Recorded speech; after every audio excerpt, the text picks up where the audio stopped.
पावन व्यासपीठ पर विराजमान सनातन और पूरे विश्व के हृदय पटल में सत्य और प्रेम और करुणा का दर्शन कराने वाले ऐसे पंडित श्री प्रदीप मिश्रा जी सीहोर वालों जी का मैं तीर्थराज प्रयाग की इस पावन भूमि माघ मेला में हृदय से स्वागत और प्रणाम और वंदन करता हूं। मैं समस्त तीर्थवासियों तीर्थराज प्रयाग के कल्पवासियों की तरफ से उपस्थित सभी श्रोताओं की तरफ से हृदय से व्यासपीठ को प्रणाम करते हैं और स्वागत करते हैं। एक बार सभी लोग करतल ध्वनि से पूज्य व्यास जी का अभिनंदन करें। मुझे लगता है कि तीर्थराज प्रयाग में जिस तरह से कुंभ और माघ मेले में इस सनातन के श्रद्धा और विश्वास का संगम होता है, निश्चित लगता है कि मेरा भारत वही भारत है जिसको राम ने और कृष्ण ने इस भारत को प्रेम से भरा था। जब हम लोग सीहोर वाले महाराज जी की कथा में जाते हैं, सुनते हैं, तो लगता है कि शिव जी की कैलाश की जो यात्रा है वो इस पंडाल में बैठने के बाद पूरी हो जाती है। शिव जी ने जिस तरह से पूरे संसार में सभी का स्वीकार किया था, किसी का अनादर नहीं किया था, इस प्रकार इस पंडाल में जो लोग बैठे हैं उन लोगों की श्रद्धा और भक्ति को मैं प्रणाम करता हूं कि शास्त्र और रामचरितमानस में जिस तरह पार्वती जी की तपस्या को सुना था मुखारबिंद से व्यासपीठ के, मुझे लगता है कि आज वो दृश्य आप सबका जो व्यासपीठ के प्रति और शिव जी के प्रति जो श्रद्धा और विश्वास है, मुझे लगता है तपस्या से कम नहीं है। आपकी जो उदारता है, आपको ना कुछ चाहिए, आपको केवल व्यासपीठ से निकले हुए शब्द और वाणी चाहिए। और निश्चित इस तीर्थराज प्रयाग में गंगा और जमुना और सरस्वती के रूप में जिस तरह से व्यासपीठ अपने जीवन के वाणी के रूप में गोता लगवाती है, वही हमारे जीवन का सबसे अमूल्य समय है। हम लोग सौभाग्यशाली हैं और प्रयागराज तो परम सौभाग्यशाली है।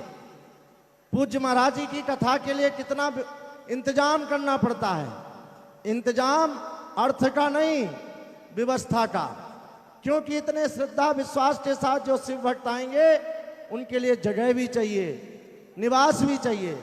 लेकिन प्रयागराजवासी आप सबकी तपस्या को मैं प्रणाम करता हूं और कुबेरेश्वर महादेव को प्रणाम करता हूं कि ऐसी कृपा प्रयागराज पर वो देते हैं कि उन लोगों को हर वर्ष व्यासपीठ का दर्शन और कथा का श्रवण का मौका मिल जाता है। और मैं आभारी हूं पूज्य व्यास जी का कि जिन्होंने हमारे इस खाट चौक के प्रेम को, खाट चौक के संतों को और इस पूरे मेला के कल्पवासियों को अपना उदार और प्रेम प्रतिवर्ष आकर हम सब लोगों पे बरसा जाते हैं। मैं आज बस केवल यही कहूँगा कि इस कथा की जब से माघ मेला आता है या कुंभ मेला आता है तो सब लोगों के मुख में एक ही बात होती है कि पंडित श्री प्रदीप मिश्रा जी सीहोर वाले महाराज जी की कथा कब है। और मैं कहना चाहता हूँ कि वो कब का इंतजार खत्म हुआ, पंडित श्री प्रदीप मिश्रा सीहोर वालों की कथा अब है। अब आप लोग सुनिए कथा और शिव भक्ति में लीन होइए। और जैसे हमारे आशीष जी ने बताया कि कथा केवल भक्ति नहीं है, कथा की श्रवणता से हमें पूरे विश्व में, चाहे वो पर्यावरण हो, चाहे प्लास्टिक मुक्त भारत हो, चाहे बहती हुई नदियों के जल का संरक्षण हो, चाहे मानवता में एकता हो, ये सब हमें व्यासपीठ से सीखने को मिलता है। क्योंकि शिव जी ने किसी को दूर नहीं किया, सबका स्वीकार किया, और जहां स्वीकार है वहां भोलेनाथ हैं। हमें भोलेनाथ की भक्ति में, चाहे वो बेलपत्र हो, चाहे नाग देवता हो, चाहे भूत हो, चाहे पिशाच हो, हम लोग तो उसके बाराती हैं जिसमें सभी लोग आते हैं। और ऐसे हमारे भोलेनाथ हैं। तो इन भोलेनाथ की नगरी में हमें इस भारत को ऐसा दे के जाना है भविष्य के लिए कि लोग कहेंगे कि मेरी पीढ़ियों ने भी हमारे भारत को सुंदर बनाया था। हमें स्वदेशी की बात करना है, हमें स्वदेशी पे काम करना है। हम भारत के हैं, हमारे भारत में इतनी शिक्षा है कि हमारे भारतीय युवा वर्ग अब सब चीज भारत में बना रहे हैं, और भारत में बनेगा जो, उसी को हम खरीदेंगे, उसी का उपयोग करेगा। ऐसा हमें संकल्प लेना है और भारत को स्वदेशी बनाना है, विदेशी ताकतों को यहाँ से मिटा के बाहर कर देना है।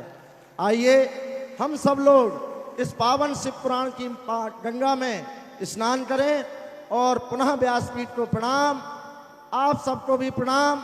और 5 दिन जो हम लोगों को पंच परमेश्वर, पंच देवता की जो आराधना मिलेगी, निश्चित हमारा जीवन धन्य होगा। पुनः सबको श्री शिवाय नमस्तुभ्यम। बड़े ही सुंदर आशीष वचन हम सभी ने परम पूज्य परम आदरणीय सतुआ बाबा जी के मुखारबिंद से श्रवण करें। एक बार जोरदार ताली बजाकर स्वागत करें। और कथा के हम सभी प्रथम दिवस पे प्रवेश करते हुए आप सभी को ज्ञात है किस प्रकार से सत्यपुर नगरी सीहोर की पावन धरा पर जो सेवा का कार्य भी सुचारू रूप से चलता है पूज्य गुरुदेव के सानिध्य में, जिसमें भोजन भंडारा हो या फिर स्वास्थ्य संबंधित सेवाएं हो या फिर बच्चों की फीस संबंधित या फिर बच्चों की कॉपी किताब संबंधित सेवाएं हो, श्री विठलेश सेवा समिति हमेशा बढ़ चढ़कर कार्य करती है, हमेशा बढ़ चढ़कर भाग लेती है। आप सभी को ज्ञात है विश्व की सबसे बड़ी और भव्य भोजनशालाओं में से एक कुबेर भंडारी की भोजनशाला, जो कि सुचारू रूप से नियमित रूप से प्रतिदिन चलती है। आप भी इस भव्य भोजनशाला की सदस्यता ग्रहण कर सकते हैं। मात्र 21,000 रुपए की स्वराशि देकर जीवन पर्यंत तक आप इसके सदस्य बन सकते हैं। और होता यह है कि साल में एक दिन, 365 दिन में से एक दिन आपके नाम से भी भोजन भंडारा कराया जाएगा। और यही क्रम बदल बदल के सुचारू रूप से चलता है, जिसपे प्रतिदिन लाखों सैकड़ों हजारों भक्त भोजन भंडारे का आनंद लेकर अपने जीवन को कृतार्थ करते हैं, आनंद करते हैं। साथ में आप सभी को ज्ञात है स्वास्थ्य संबंधित सेवाओं में पूज्य गुरुदेव हमेशा बढ़ चढ़कर भाग लेते हैं, हमेशा बढ़ चढ़कर कार्य करते हैं, जिसमें एक प्राथमिक उपचार केंद्र भी पूज्य गुरुदेव के सानिध्य में चलता है, जिसमें दवाई गोली भी निःशुल्क रूप से वितरण की जाती है और समय समय अनुसार स्वास्थ्य शिविर निःशुल्क रूप से लगाए जाते हैं, जिसमें भक्त अपने स्वास्थ्य संबंधित जानकारी बड़े ही आराम से प्राप्त कर सकते हैं। ऐसे सुंदर सेवा के प्रकल्प चलते हैं, आप भी इन प्रकल्पों से जुड़ सकते हैं, कंधे से कंधा मिलाकर, कदम से कदम मिलाकर चल सकते हैं। तो आइए सीधे हम सभी व्यासपीठ की शरण में चलते हैं। पूज्य गुरुदेव के सानिध्य में हम सभी आज सुंदर प्रथम दिवस की कथा श्रवण करेंगे। जय जय श्री राधे, हर हर महादेव, श्री शिवाय नमस्तुभ्यं।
दास्यं कुशलाकय चक्षुरुन्मिलितं तस्मै श्रीगुरुवे नमः नमामि हृदय शेषलीलाक्षुब्धीशनं याचमस्तास्तास्तामनं कलावति चतुर्भीष्टे चतुर्भीष्टे चतुर्भीष्टे क्रिस्तराशुभाय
बोलो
विश्वनाथ भगवान की विश्वनाथ भगवान की जय, महाकालेश्वर भगवान की जय, ओंकारेश्वर भगवान की जय, कुबरेश्वर महादेव की जय।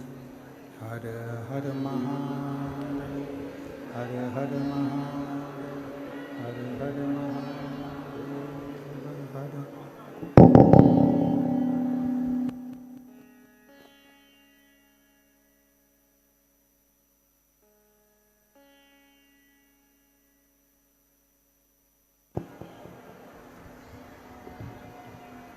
भगवान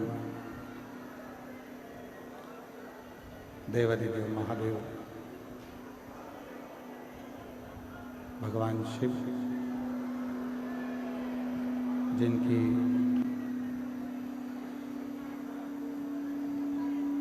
पुनीत पावन पवित्र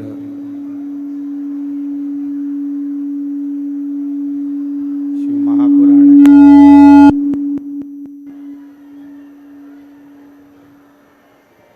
भगवान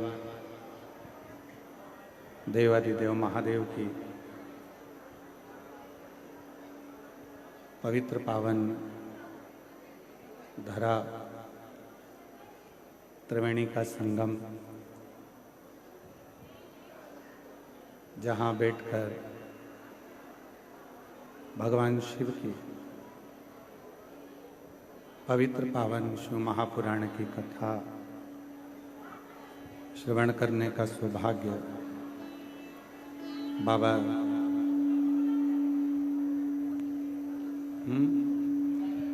देवाधिदेव महादेव की कृपा से, करुणा से, उनकी उदारता से आप और हम सभी को प्राप्त हुआ है।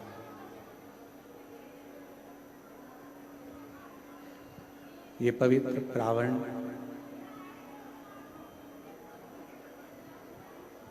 त्रिवेणी का तो संगम है ही, और त्रिवेणी के संगम के साथ में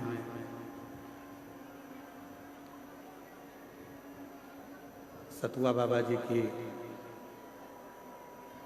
पवित्र गोद में बैठकर ये पवित्र शिव महापुराण की कथा श्रवण करने का सौभाग्य आप और हमको प्राप्त हो।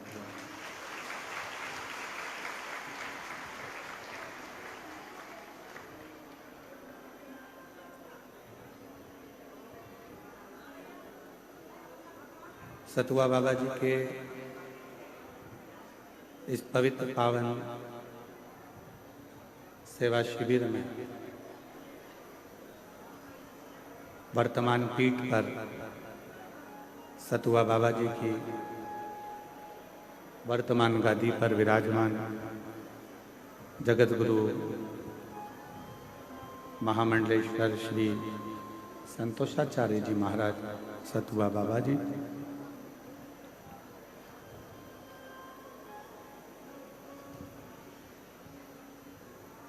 पता नहीं आप लोगों ने कौन सा जादू, हमने सुना है बाबा जादू करते हैं, पर हमें लगता है प्रयाग वालों ने सतुआ बाबा पे जादू कर रखा है।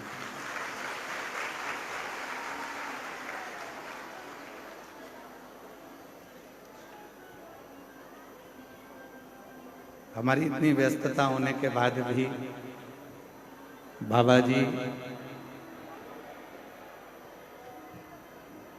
ऐसा कोई दिन नहीं छोड़ते जिस दिन प्रयागराज के मेले में आने के लिए फोन ना करते, और फिर समय निकालकर इस पवित्र पुण्यमय धरा पर आना होता है। साथ में ही कथा मंडप में विराजमान चित्रकूट से रामायणी पुट्टी वाले महाराज श्री सरल सहज आपकी अविरल भक्ति शिव के प्रति आपके चरणों को भी नमन करता हूँ।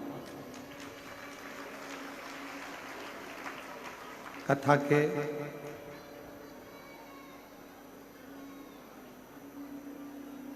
के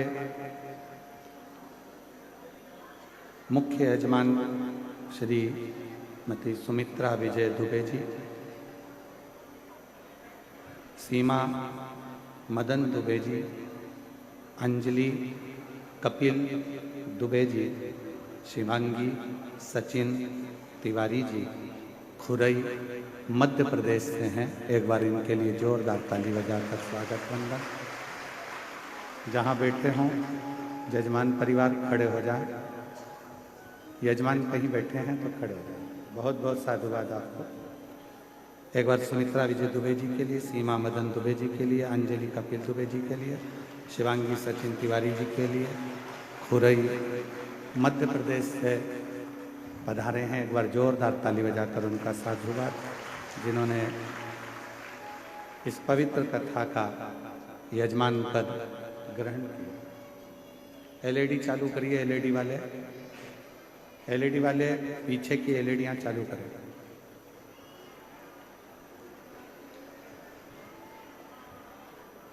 पांच दिवसीय शिव महापुराण की कथा आप और हमको श्रवण करने का सौभाग्य प्राप्त हुआ है।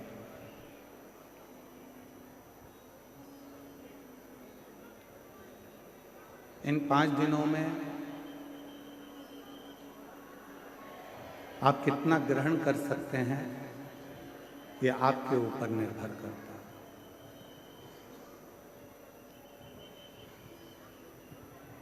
त्रिवेणी के तट पर आए और सिर पे गंगा का लोटा तो भरकर ले गए, पर गंगा जैसी शीतलता लेकर नहीं गए, तो यहाँ पर आना आपका व्यर्थ हो गया।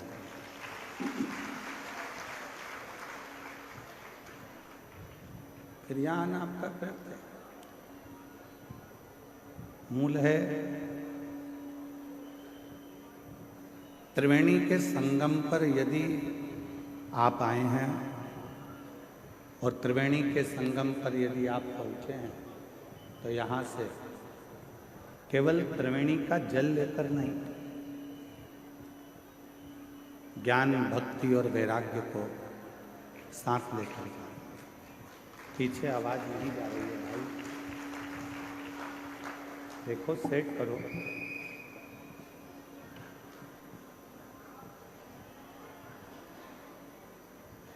त्रिवेणी का तट, त्रिवेणी का संगम तट, ये हमको आपको एक ऐसा उपदेश देता है।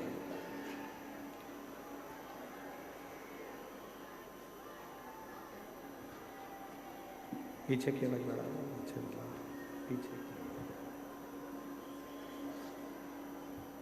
त्रिवेणी का संगम आपको और हमको एक ऐसा उपदेश देता है कि यहाँ आने के बाद में व्यक्ति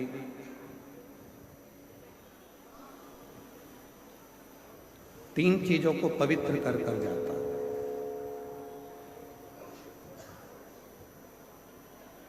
वो तन, मन और धन। उधर चोंगों की आवाज नहीं जा रही है। कहाँ, जहाँ कोने कोने पर लोग चारों तरफ बैठे हुए हैं, बाहर की ओर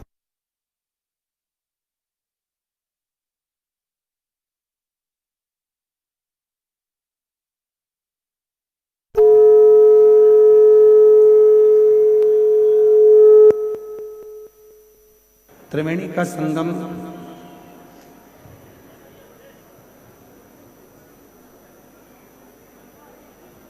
तीन पवित्र कर देता है, तन को, मन को और धन को। यहां आने के बाद में आप केवल तन नहीं धो रहे,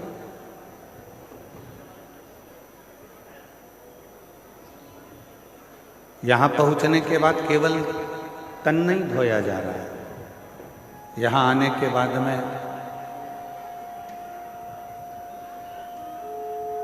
मन भी धोया जा रहा है और धन की शुद्धि भी हो रही है। स्पीकरों को बढ़ाइए, स्पीकरों को, जिससे उधर भी कोने में आवाज़ सभी जगह पहुंचे। स्पीकर की आवाज़ कम है। हाँ तो देखो उसको, क्यों नहीं आवाज़ जा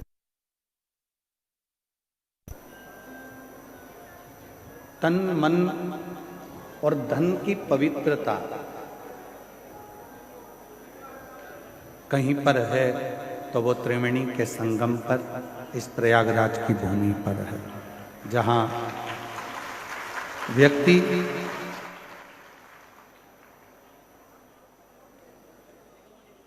भक्ति को भी प्राप्त करता है,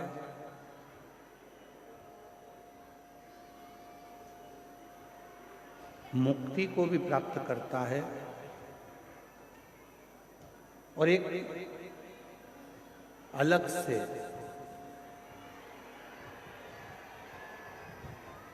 एक तेज पुंज, एक शक्ति।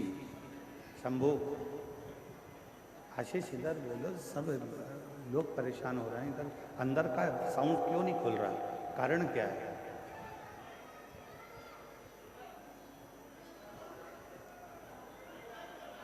इस त्रिवेणी के एलईडी वालों से निवेदन है, कृपया एलईडियां चालू करें। प्रांगण की जितनी एलईडी लगी हैं सब चालू करें बीच बीच में, और साउंड वाले भैया थोड़ा साउंड का खोल के रखो। त्रिवेणी का तट एक अलग से ऊर्जा प्रदान करता है। त्रिवेणी का तट एक अलग से बल प्रदान करता है। और हम फिर निवेदन करेंगे कि सारी दुनिया में आप शिव महापुराण की कथा को श्रवण करते हो, और यदि त्रिवेणी के घाट पर बैठकर ये कथा सुनते हो तो तीन चीजें तो मेरा त्रिगुणाकार, त्रिकालदर्शी, त्रिनेत्रधारी, त्रिपुंडधारी, त्रिशूलधारी और त्रिनेत्रधारी भगवान आपको दे ही देगा। बोल बम का नारा है, सारी समस्या का हल श्री शिवाय। त्रिवेणी के संगम पर त्रिकालदर्शी, त्रिनेत्रधारी, त्रिपुंडधारी, त्रिशूलधारी, त्रिलोकी के नाथ देवाधिदेव महादेव की कथा सुनकर हम भी यहां से तीन चीजें लेकर जाएंगे। एक लेकर जाएंगे मन की शांति, दूसरे नंबर पर लेकर जाएंगे हम मन की शीतलता, और तीसरे नंबर पर लेकर जाएंगे हम अच्छे विचार, अच्छी सोच, अच्छी बुद्धि।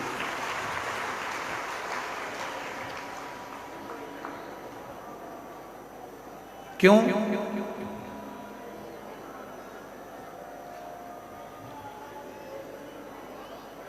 आपकी जेब में जो पैसा रखा हुआ है उसके बहुत सारे बाटेदार हैं।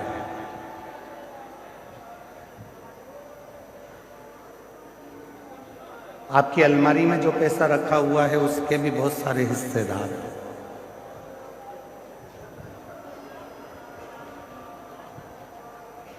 आपके बैंक में जो पैसा रखा हुआ है उसके भी बहुत सारे हिस्सेदार हैं।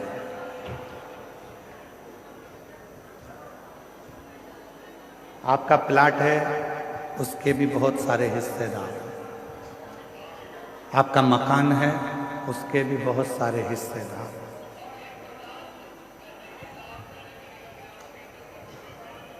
आपकी जमीन के, आपकी प्रॉपर्टी के, आपके धन के,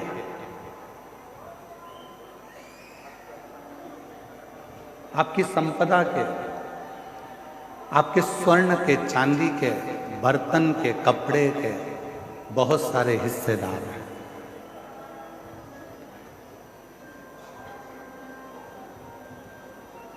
जितना भी आपके पास में धन है उसके ढेरों हिस्सेदार होंगे, पर एक धन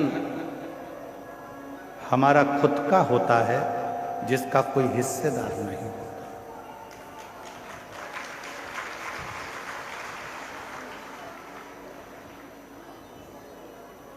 सब धन के हिस्सेदार हैं, पर एक धन है, उस धन का कोई हिस्सेदार होता ही नहीं है, वो धन है आपका दुख, आपकी तकलीफ, आपका कष्ट, आपकी बीमारी, आपका रोग। वो धन एक ऐसा धन है जिसका कोई भी हिस्सेदार नहीं बनता। हम आपसे पूछें, प्रयागराज में आई हुई मेरी जीजियों से, मेरे जीजाओं से, मेरी बेटियों से, बेटाओं से, मेरे बुजुर्ग माँ बाप से मैं एक प्रश्न करूं, आपकी कमर में दर्द होता है तो उसका कोई हिस्सेदार होता है क्या? आपके सिर में दर्द होता है तो उसका कोई हिस्सेदार होता है क्या? आपके पलंग के तकिए के नीचे अगर कोई 500 के नोट की गड्डी रखी है तो उसके बहुत सारे हिस्सेदार हैं।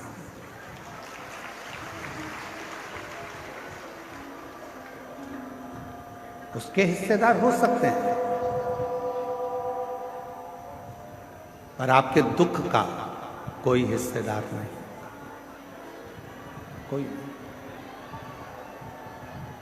आपकी तकलीफ का कोई हिस्सेदार नहीं हो। परशु महापुराण की कथा में पार्वती खंड में उमा संहिता में भगवान शंकर ने पार्वती जी से कहा है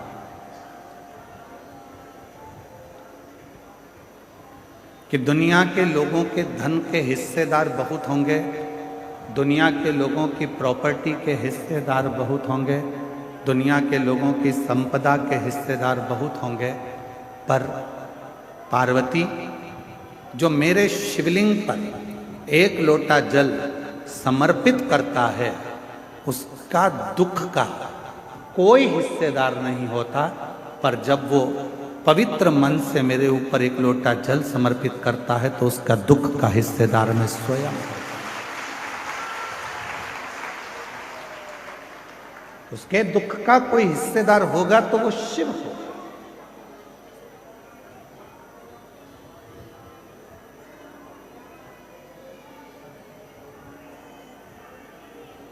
आवाज नहीं जा रही है, वहां से माताएं चिल्ला रही हैं, आशीष वहां साइड।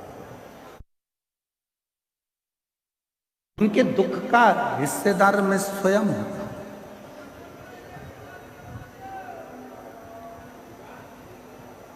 इनके एक आदमी को पीछे भेजो तो वो सुन लेगा वहां से।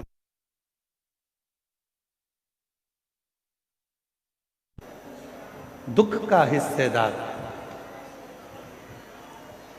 शिव कह रहे हैं कि जब कोई एक लोटा जल समर्पित करता है, जब कोई एक लोटा जल मुझे देता है, तो वो जब दुखी होता है तो उसके दुख का निवारण करने के लिए मैं स्वयं उसके दरवाजे पर पहुंचकर उसके दुख को काट देता हूं।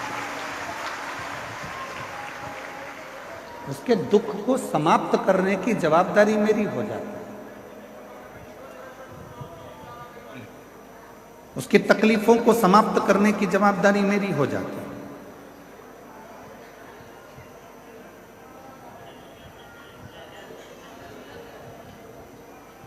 और मेरा तू ही तो हमदर्द है, जिसे हर दर्द कहता हूँ। मेरा तू ही तो हमदर्द है, जिसे हर दर्द कहता हूँ। दुनिया के आगे प्रभु चुपचाप में रहता हूँ। दुनिया के आगे प्रभु चुपचाप में रहता हूँ। मेरा तू ही तो हमदर्द है, जिसे हर दर्द कहता हूँ। मेरा तू ही तो हमदर्द है, जिसे हर दर्द कहता शिव से कहीं ऐसी कोई बात नहीं है जो तुम्हारी कट जाए।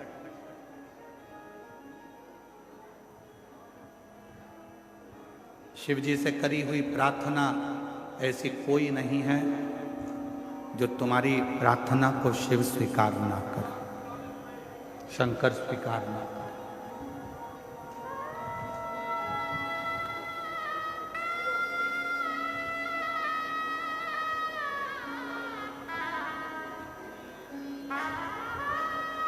क्या चल रहा है अभी प्रयागराज में?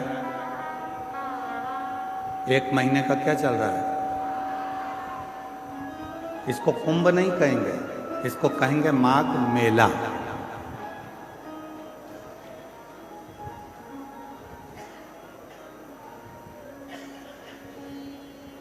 रामचरितमानस में भी इसका वर्णन है। संत आते हैं, निवास करते हैं, 1 महीना रुककर सत्संग करते हैं और फिर चले जाते हैं।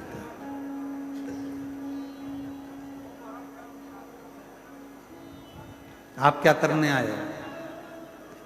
2 तरह के संत होते हैं, एक ठेठ का, दूसरा पेट का। जो ठेठ का संत होता है वो एकांत में छिपकर भगवान का भजन करता है, और जो पेट का संत होता है वो छपाकर खाकर अपना गुणगान करता है। 2 तरह के।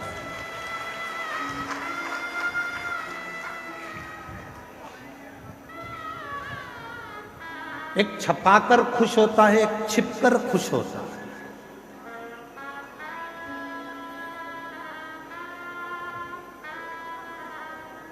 ठेठ का जो संत होता है, जो ठेठ का संत है, वो एकांत में बैठेगा, एकांत में भोजन करेगा, एकांत में भजन करेगा, एकांत में भगवान की भक्ति करेगा। इसलिए जितने कल्पवासी हैं जो यहाँ कल्पवास करने के लिए आए हैं, वो ये नहीं देखते कि मेरे कमरे में जिस टेंट में मैं रह रही हूँ उस टेंट में हीटर लगा है कि नहीं लगा। जो कल्पवास करने वाले हैं वो ये नहीं देखते कि मेरे टेंट के अंदर अच्छी व्यवस्था है कि नहीं। जो कल्पवास करने वाले हैं वो ये देखते हैं, वो ये भी नहीं देखते कि मेरा टेंट बिल्कुल रोड के किनारे है कि नहीं।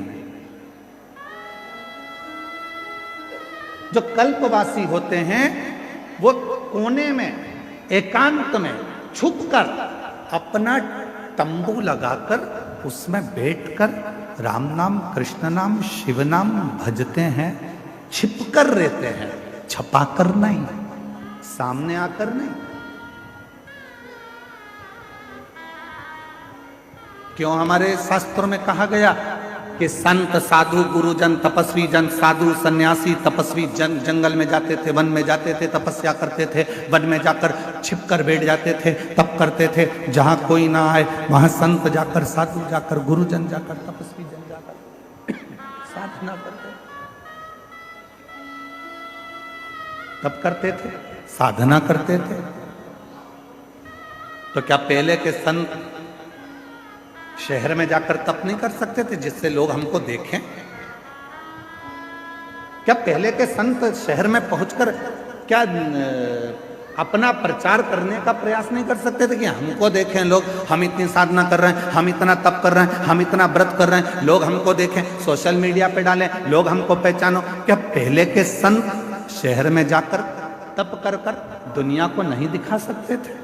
पर उनको मालूम है, छपाकर सामने आकर यदि भगवान को पाने का प्रयास करूंगा तो मेरा भोले भंडारी कभी नहीं मिलेगा। छिपकर एकांत में बैठकर चुपचाप से जाकर 1 लोटा जल चढ़ाकर अपने जीवन को सार्थक कर लूंगा तो मेरा कुबेर भंडारी मिल जाएगा, शिव मिल जाएगा।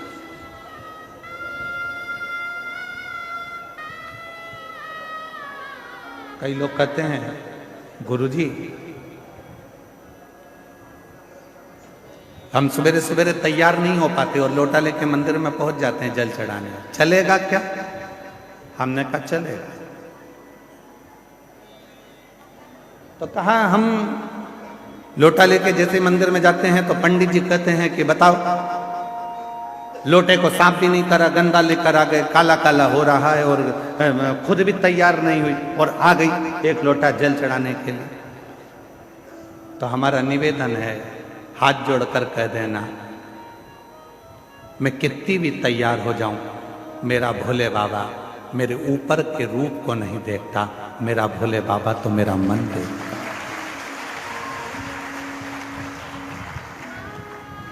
मेरा शिव, मेरा शंकर, मेरा ओघड़दानी कभी ऊपर का रूप देखा ही नहीं।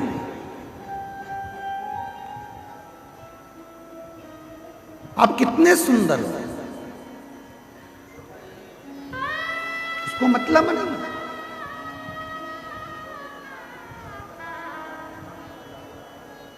वो नहीं देखेगा। तुम्हारी जितनी भी डिग्रियां हैं ना, इंजीनियर की, डॉक्टर की, कलेक्टर की, आईजी की, डीआईजी की, कमिश्नर की, पुलिस की, इंजीनियर की,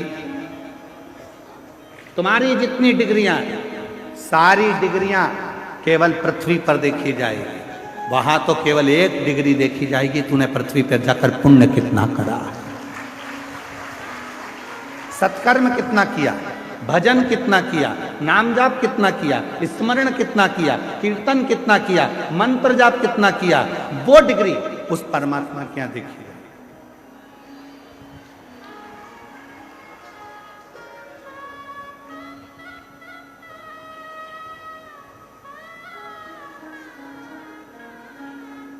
हम ईमानदारी की बात बोले, हम सतुआ बाबा के यहाँ कथा करने क्यों आते हैं? हम एक बार कथा करने आते और हम पक्का है दूसरी बार नहीं आते। पर आज ये कथा करने के लिए माघ मेले में हम शायद मैं कहता 3 एक बार महाराज जी, तीसरी बार हमारा आना हो गया। आपको मालूम है हम क्यों आते हैं, किस लिए आते हैं? हमारा आने का केवल एक कारण है कि यहाँ किसी के बैठने के लिए पास का सिस्टम नहीं चलता। यहाँ तो जो आया वो बैठ गया।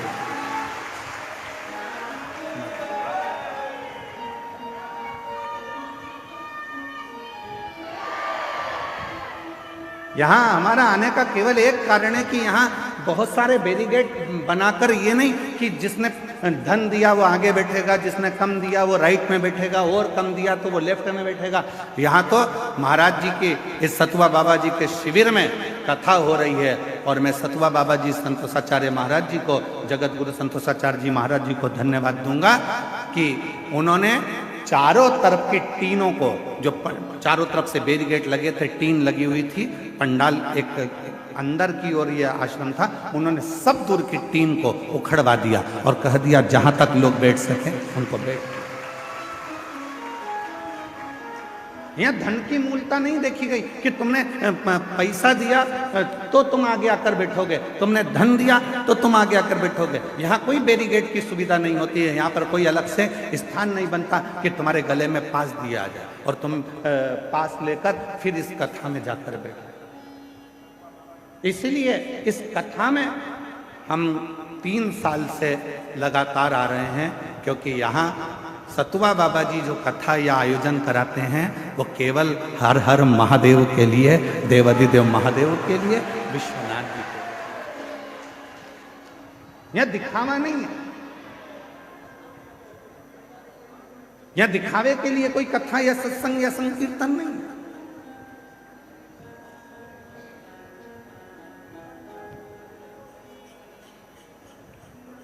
यहां तो केवल आपकी अविरल भक्ति, आपका भजन, स्मरण, कीर्तन और मंत्र,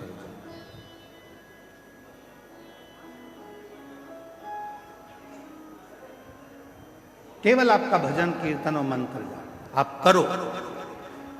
5 दिन आप और हम हैं। निवेदन है, इन 5 दिन में सतुआ बाबा जी के शिविर में आप जितनी देर बैठकर भजन कर सकते हैं उतना भजन करें। त्रिवेणी के संगम पर बैठकर जितना स्मरण कर सकते हैं करें। त्रिवेणी के जितना करना।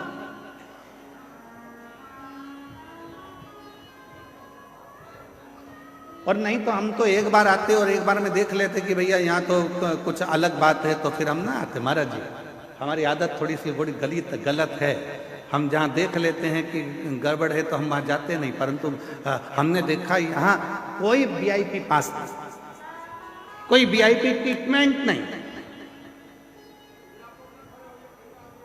और आप लोग यहाँ पंडाल में रात्रि को रुके हो गए, आपसे किसी ने कहा कि 500 रुपये दो? जम के बोलो जरा। नहीं। किसी ने आपसे कहा कि 1000 रुपये दो आगे बैठने का? कोई नहीं। इसीलिए हमारा मन सतुआ बाबा जी के इस शिविर की ओर हर साल खींच कर लेकर आ जाता है और यहाँ कथा कर। महाराज ये भाव आप, और मैं आपको इस चीज के लिए धन्यवाद दूंगा, जितनी सरलता आप में इतने वर्षों में हम दर्शन कर रहे हैं, आपकी ये सरलता पूरी जिंदगी भर रहे और आपका स्नेह सत्सर, ये अविरल भक्ति, इसको भक्ति कहते हैं, इसको विश्वास कहते हैं, इसको भरोसा कहते हैं, दृढ़ता। शिव क्या है? मेरे शंकर भगवान के यहां पर भगवान नारायण भी अगर आए हैं तो शिव जी के सम्मुख में आकर खड़े होकर लक्ष्मी जी भगवान नारायण से कहती हैं कि आप भगवान शंकर को कुछ देकर प्रसन्न कर लीजिए।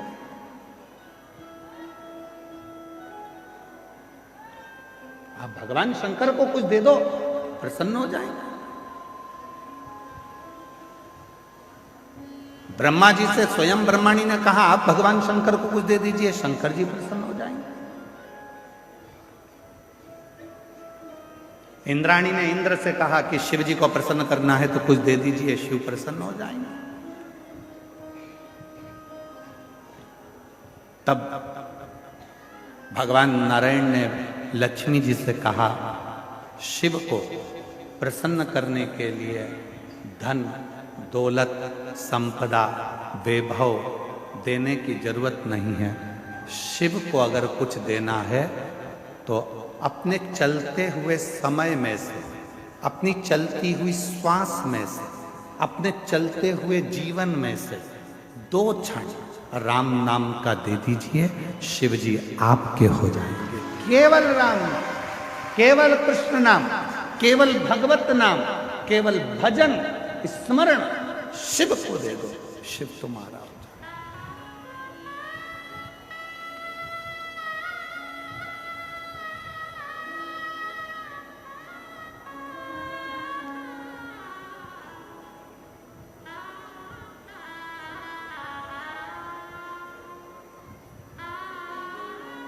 आज घूमने के लिए जाऊंगा सतुआ बाबा जी आपके साथ में, मन है मेरा। पूरे प्रयाग में मुझे घूमकर देखना है कि कौन से करोड़पति सेठ ने यहां पर भंडारे खोल के रखे। मुझे पूरे माघ मेले में देखना है कि कौन से करोड़पति सेठ ने भंडारे खोल के रखे हैं।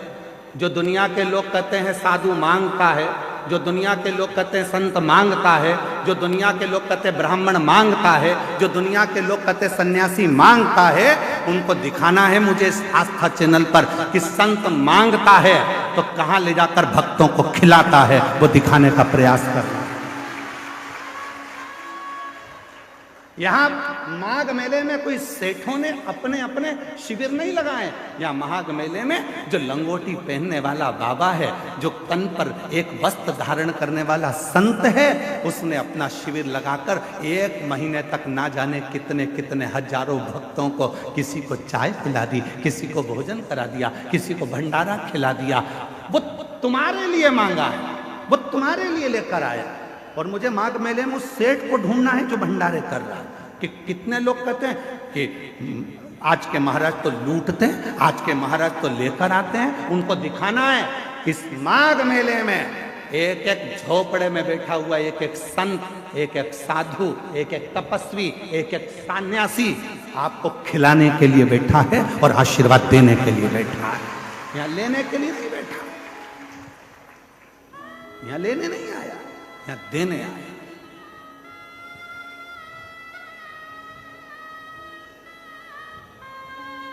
और कोई कोई कोई कहते हैं बाबाओं के पास इतना माल कहां से आता, क्योंकि बाबाओं के पास एक काम है, बाबा जितना देता है उतना ऊपर वाला उसको देता है। तुम देना चालू करो, बाबा जैसा तुम्हें भी देना चालू कर देगा। तुम संत नामदेव जी महाराज से कहा गया कि नामदेव जी महाराज एक बात बताओ, तुम्हारे झोपड़े में आग लग गई थी, तुम्हारा झोपड़ा जल गया था, तुम्हारा घर जल गया था, फिर रात भर में तुम्हारा घर बनाया किसने? तो एक काम करो, नामदेव जी ने कहा मेरे रिश्तेदार आए थे उन्होंने बना दिया, तो हमारा भी घर बनवा दो तुम्हारे रिश्तेदार से। तो नामदेव जी ने कहा लगाओ आग अपने घर में, तुम अपने घर में आग लगाओ, वो बना कर जाएगा। तुम भी तो एक बार लुटाना प्रारंभ करो, देना प्रारंभ करो। जब दोनों हाथ से तुम देना प्रारंभ करोगे तो हजारों हाथ से वो देना तुम्हें प्रारंभ कर देगा। तुम देव तो शिव ओघड़दानी है। लक्ष्मी जी कह रही हैं भगवान नारायण से कि शंकर जी को कुछ दे दो, शंकर जी आपको मिल लेंगे। ब्रह्माणी ब्रह्मा जी से कह रही हैं कि शिव जी को आप कुछ दे दो, शिव जी आप पे करुणा कर दो। इंद्राणी इंद्र से कह रही है कि आप शिव जी को कुछ दे दो। तब भगवान नारायण ने कहा शंकर भगवान को कुछ नहीं चाहिए, शिव जी तो केवल आपसे राम नाम मांगते हैं। जो राम नाम दे देता है शिव उसके पीछे पीछे चलना प्रारंभ कर देते हैं और शिव उस पर करुणा करना प्रारंभ।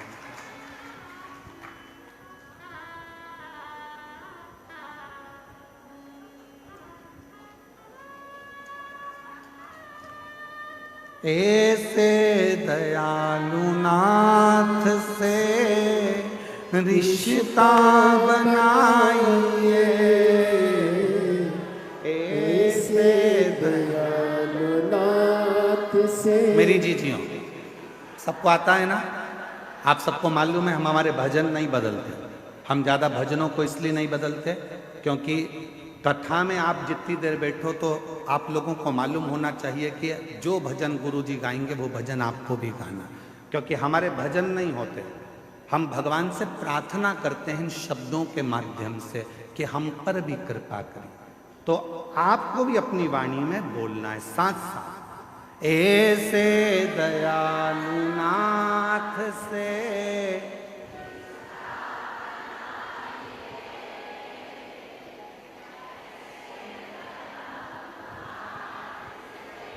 रिश्ता बना, मिलता रहेगा आपको जो कुछ भी चाहिए, मिलता रहेगा आपको जो कुछ भी चाहिए। मांगा है भोले वरदान एक ही, मांगा है भोलेनाथ से वरदान एक ही। तेरी दया बनी रहे जब तक है जिंदगी, तेरी दया बनी रहे जब तक है जिंदगी। मांगा है भोलेनाथ से वरदान एक ही। हमें बस एक वर दे दो, अंतिम श्वास तक तेरी कृपा, आखिरी सांस तक तू मिलता है। आई माघ मेले में 5 दिन की शिवपुराण सुनने के लिए आई। मैं जानती हूं कि मैं 1 महीना कल्पवास नहीं कर सकती, मेरे बच्चे छोटे हैं। मैं 1 महीना माघ मेले में नहीं रह सकती क्योंकि मेरा परिवार बड़ा है। 1 महीना मैं बाबा इस माघ के मेले में कल्पवास नहीं कर सकती क्योंकि मैं घर में परिवार को लेकर चलने वाली हूं। पर बाबा आज विश्वास से कहती हूं 5 दिन भी अगर मैं इस पंडाल में बैठकर कथा सुनूं तो मेरे भोले बाबा, हे मेरी गंगा मैया, मेरे इस 5 दिन की रात्रि को कल्पवास की 1 महीने की रात्रि मान ले, उतना फल देना मुझको। मैं 5 दिन रहूंगी, 5 दिन तेरा भजन करूंगी और 5 दिन में मुझे विश्वास है तू मुझे खाली नहीं भेजेगा, मेरी झोली खुशियों से भरकर भेज देगा। मेरा विश्वास है, मेरा भरोसा।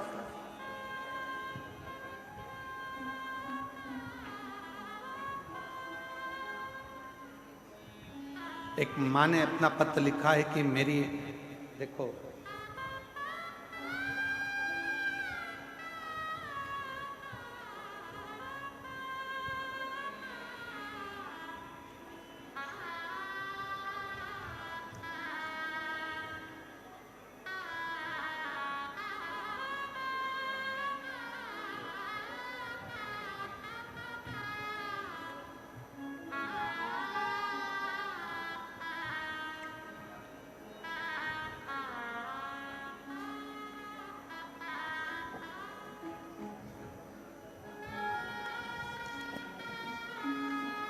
मेरा नाम नूतन सोनी है, मैं फतेहपुर जिले से आई हूँ। कहीं बैठी हो नूतन जी, आप ही हैं? ऐसा हाथ हिला दो एक बार, हाँ ऐसा हाथ हिलाओ, ठीक है। आइए आइए, एक बेलपत्र लेकर जाओ। मेरा नाम नूतन सोनी है, मैं फतेहपुर जिले से आई हूँ। मेरा मोबाइल नंबर ये है। श्री शिवाय नमस्तु। मैं प्रणाम करती हूँ। 2020 में कर्जा बहुत हो गया था, इतना कर्जा हो गया कि उस कर्जे को चुकाना भारी पड़ गया। बढ़ता बढ़ता कर्जा और लाखों में बढ़ गया, दुगना तिगना चौगना, किससे कहूं। तब कर्जा बढ़ते बढ़ते जब लाखों में और ज्यादा, 20 लाख से भी ज्यादा और बढ़ता चले गया। जैसे जैसे साल निकल रहे थे कर्जा तिगना चौगना होते जा रहा था। तब किसी ने कहा कि वो सियोर वाला बाबा कथा कहता है, उसके पंडाल में बैठकर जो मांगा जाता है वो मिलता है। आ गई प्रयागराज के कुंभ के मेले में, पंडाल में बैठ गई। मुझे नहीं मालूम था, मैं मेले में फंसती फंसाती एक दिन कथा में पहुंचकर बाबा से विनय करी, झोली पसार कर कहा मेरा कर्जा बहुत ज्यादा हो गया है, तुझे चुकाना। आप कहते हो कि पंडाल की मिट्टी को भी सिर से लगाना, मैं तो उठाकर ले गई पंडाल की मिट्टी को। गुरुदेव, अब जरा पत्र को आप यहां पर देखिएगा, मात्र जाने के 15 दिन हुए हैं। एलईडी पर पत्र चल रहा है कि नहीं चल रहा? चल रहा? नहीं चल रहा? आस्था पे है, एलईडी पर क्यों चल रहा? ठीक है, कल चल जाएगा। प्रयास करिए यहाँ के लोग भी पत्र को पढ़ें। आस्था पे चल रहा है पत्र, ध्यान दीजिएगा, और एलईडी पर कल से चल जाएगा। 15 दिन, केवल 15 दिन निकले, ना जाने वो पंडाल की मिट्टी में क्या था। और 15 दिन के बाद मेरा धीरे धीरे कर कर 20-20 लाख का कर्जा मेरे बाबा ने जो चुकाना चालू करा, आज मैं पूरे कर्जे से मुक्त होकर बाबा की कथा को सुनने के लिए पंडाल में बैठी हूं। ये शिव की लीला। आज एक भी कर्जा मेरे माथे पर नहीं, एक कर्जा मेरे मस्तक पर नहीं।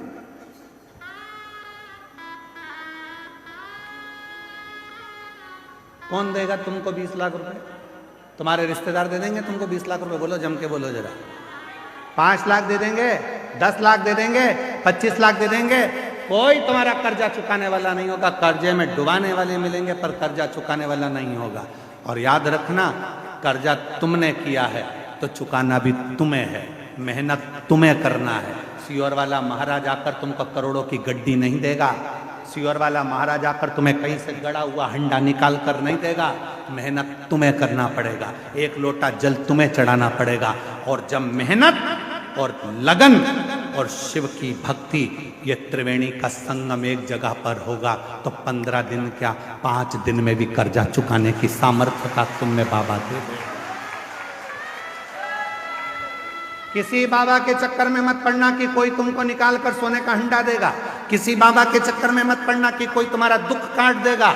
हाथ में खुजाल चली है तो तुम्हें खुजालना है, छींक तुम्हें आई है तो छींकना तुम्हें है, खांसी तुम्हें आई है तो खांसना तुम्हें है। उसी तरह कर्जा तुमने किया है तो चुकाना भी तुम्हें है। इसलिए मेहनत भी तुमको करना है, संघर्ष भी तुमको करना है, और साथ में शिव जी पर भरोसा भी तुम्हें करना है। आ जाओ, शंकर पर भरोसा भी तुमको, कोई दूसरा नहीं। रोते नहीं है बेटा, रो नहीं है। आंसू पोछो पहले, उठो उठो उठो, आंसू पोछो, आंसू पोछो पहले, आंसू पोछो। अच्छा खुश होकर जा, अब तो बाबा ने तेरे सब कर दिया। एक आंसू पोछ पहले, आंसू पोछ, आंसू पोछ पहले, आंसू पोछो। अच्छी खुश होकर जा, एक बार जोरदार ताली बजाओ। शिव कृपा ऐसे दयालुनाथ से रिश्ता बनाइए, ऐसे दयालुनाथ से रिश्ता बनाइए, मिलता रहेगा आपको जो कुछ भी चाहिए, मिलता रहेगा आपको जो कुछ भी चाहिए। ऐसा करिश्मा होगा जो हुआ कभी नहीं,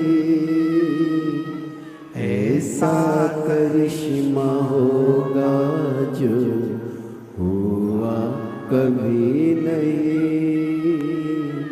मांगा है भोलेनाथ से वरदान एक मांगा है शंभुनाथ से वरदान एक तेरी दया बनी रहे जब तक है जिंदगी, तेरी कृपा बनी रहे जब तक है जिंदगी।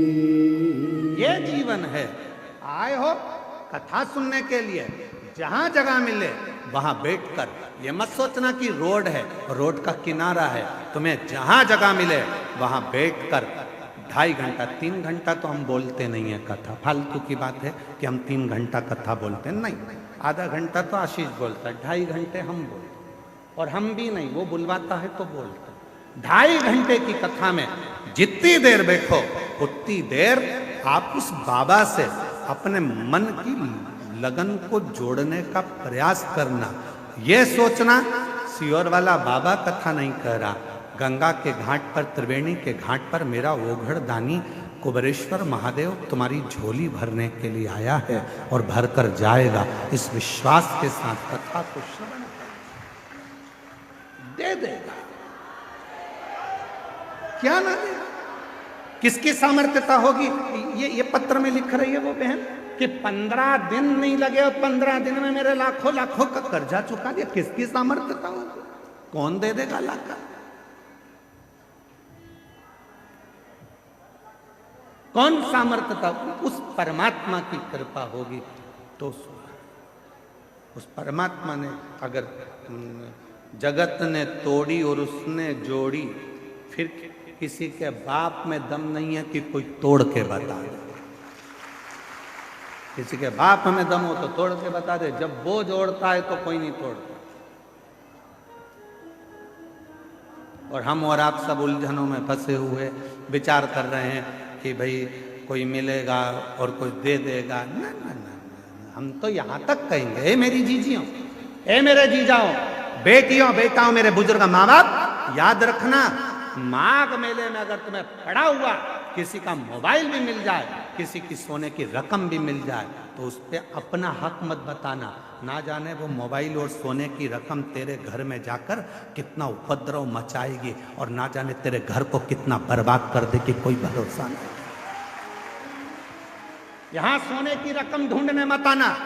यहां कई लोग होते हैं, गंगा का पानी उतरता है तो चुंबक को डाल डालकर उसमें से सोने चांदी के सिक्के ढूंढा करते हैं। अरे धिक्कार है जो गंगा का पानी उतरने पर तुम सोने और चांदी के सिक्के ढूंढते हो, गंगा का पानी उतरने पर तुम उस मिट्टी में महादेव को ढूंढने का प्रयास करना, तो शायद तुम्हारी जिंदगी संवर जाए, शायद तुम्हारी जिंदगी संवर जाए। शिव महापुराण की कथा कहती है, जिस तालाब का जल कम होता है, जिस कुएं का जल कम होता है, जिस नदी का जल कम होता है, जिस सरोवर का जल कम होता है, वहां की मिट्टी को लाकर जब पार्थिव लिंग का निर्माण कर कर पूजन किया जाता है, तो उस नदी का जल स्तर जितना बड़ा होता है, उस नदी में जितना पानी पहले भरा होता है, उतना भंडार भोलेनाथ उसके घर में भरना चालू कर देते हैं। ये हमारा शास्त्र प्रमाण है। शिव को बनाने के लिए उसमें से मिट्टी ढूंढो, और तुम क्या ढूंढ रहे हो? चुंबक डाल के पैसा, चुंबक डाल के सिक्का, और लगे कितने हाथ में? 100, 200, 500, 1000, 2000, 1 लाख, 1.5 लाख रुपए हाथ में लगे होंगे। इससे ज्यादा क्या लगेंगे? 2 लाख लगे होंगे, इससे ज्यादा क्या लगेंगे? पर यदि उसमें से जब नदी का स्तर नीचे जा रहा था, कुएं का पानी कम हो रहा था, तालाब का पानी कम हो रहा था, जलाशय का पानी कम हो रहा था, उस समय पर वहां की मिट्टी को लाकर पार्थिव का निर्माण करते, शिवलिंग बनाकर उसकी पूजन कर कर विसर्जन कर देते, तो नदी पूर्व में जितनी भरी हुई थी उतना भंडार मेरा भोलेनाथ तेरे घर का भर देते। ये हमारा शास्त्र का। एक बार हमने ये कथा पहले कही है, तो किसी ने पूछा, क्यों गुरुजी, उस मिट्टी में ऐसा क्या हो जाता है कि भगवान शंकर जितना उस नदी में पानी भराता है, उतना भगवान उसका घर का भंडार भर देता है, उस नदी में ऐसा क्या हो जाता है, उसकी मिट्टी में ऐसा क्या हो जाता है? तो शिव महापुराण की कथा में आता है, कृष्णेश्वर महादेव की कथा। 12 ज्योतिर्लिंग में से 12वां ज्योतिर्लिंग सुधर्म नाम के ब्राह्मण की 2 धर्म पत्नी थी, घूष्मा और सुदेहा।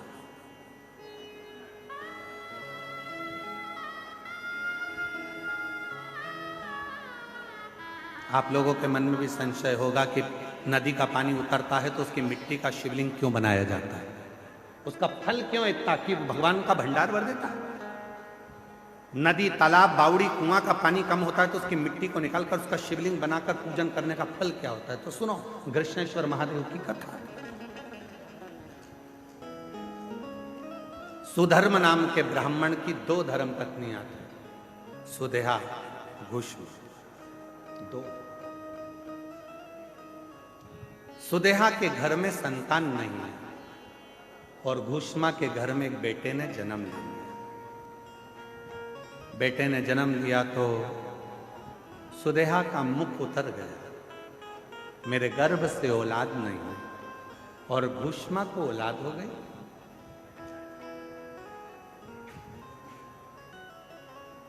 सुधर्म ने अपनी पत्नी घूष्मा से कहा कि तेरे गर्भ से यदि एक बच्चा हो सकता है तो तेरे गर्भ से और भी बच्चे जन्म ले सकते हैं। तेरा जो बेटा है, इस बेटे को तू सुदेहा को दे।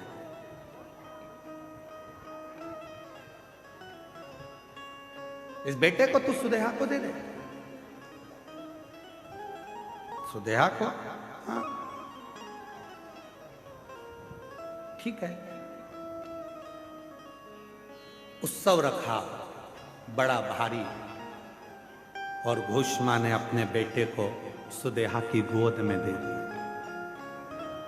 अब घूष्मा का बेटा नहीं, अब सुदेहा का बेटा।